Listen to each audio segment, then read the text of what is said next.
Paulo alipokuwa akihubiri, wanawake wale wote waliokuwa Korintho waliojishirikisha kwenye masuala ya waliweza kuwa na vitambulisho vya kuwatambulisha. Na Mariamu, kilichomtambulisha kwa wanaume wote waliokuwa pale Magdala ni hali yake ya urembo, hali yake ya usafi, hali yake ya kujinadi. Mariamu akafanya mambo ambayo hayakumpendeza Mungu, ikiwemo habari ya kujishirikisha katika masuala ya watoto wetu wako hapa, lakini hata hivyo vuta hilo. Mariamu akaendelea na biashara ya namna hiyo. Wanaume wote waliohitaji huduma za Mariamu waliweza kuzipokea. Haikujalisha ni umri gani, haikujalisha ni kijana ama ni mbaba, ama haikujalisha ni babu. Mariamu alipita nao wote. Mariamu, jambo hili likamfanya Mariamu kufahamika na kujulikana pale Magdala, na akaendelea. Sikiliza hii. Mariamu alipokuwa Magdala alikuwa ni Mariamu wa Magdala, lakini aliporudi Jerusalem, Mariamu alikwea Jerusalem kwenye ibada akisema na kaza mwendo mbinguni. Mariamu alipokuwa akikwea kwenda Jerusalem aliimba wimbo yote namtolea Yesu. Mariamu alipokwea kuelekea Jerusalem kwenye hekalu alisema umwendo gani nyumbani. Mariamu alipokwea kwenda Jerusalem alisema imeanzishwa hukumu mbinguni, tutasimamaje pale?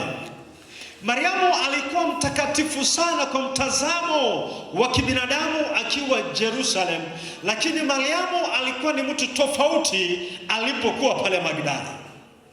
Sitaki kuendelea na habari hiyo sana, lakini ninachotaka ni kufahamisha na kukuelekeza mchana wa leo ni kwamba Mariamu baada ya kufanya aliyoyafanya,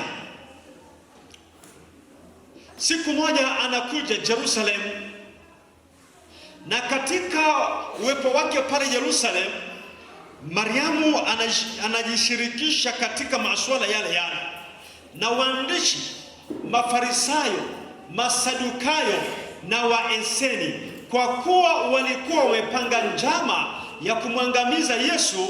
Wakatafuta fursa ya kumfikia Yesu na kumshtaki na hata kumuua Yesu. Sikiliza habari hii.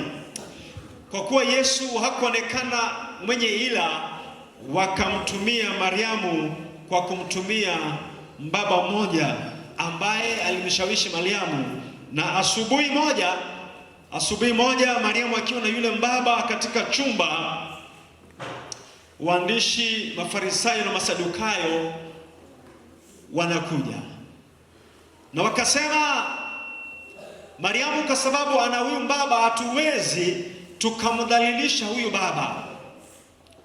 Kwa hiyo wakamkonyezea yule mbaba, akaondoka chumbani, akabaki Mariamu peke yake. Mariamu alipobaki peke yake pale chumbani, wale watu wa kina baba na kina mama, vijana na watoto wakaingia mule ndani, wakambeba hobela. Mariamu akiwa uchi wa mnyama, wanasema tumekufumania katika tendo la uzinzi, na adhabu yake ni kupigwa mawe hata kufa.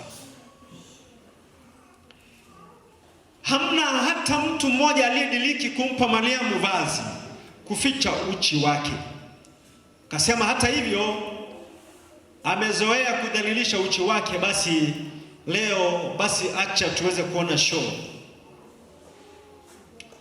Mariamu anaelekezwa katika njia iliyokuwa inaelekea hekaluni, mahali ambapo Yesu alikuwepo. Sauti za kina mama nyororo safi zilitanda hewani kwa matusi na kumkebei na kumdhalau Mariamu. Sauti nzito za kina baba na vijana waliokuwa wamefikia umri wa kubalehe waliweza kumshtaki na kumtukana na hata kumtemea mate Mariamu. Matusi hayo hayakumsumbua Mariamu, ila kilichomsumbua Mariamu ni wapi walikokuwa wanampeleka. Lakini kilichomsumbua Mariamu pia ni nani angelikutana naye. Mambo haya mawili yalimchanganya sana Mariamu, kwamba anapelekwa wapi na anakwenda kukutana na nani. Bila shaka alitambua Yesu alikuwa hekaluni, Yesu ambaye muda mwingi alifika nyumbani kwa Bethania na kuzungumza na familia ile, Yesu aliyekuwa rafiki wa familia hii. Mariamu anashangaa habari gani aonekane mbele za Yesu akiwa uchi kwa tuhuma ya uzinzi.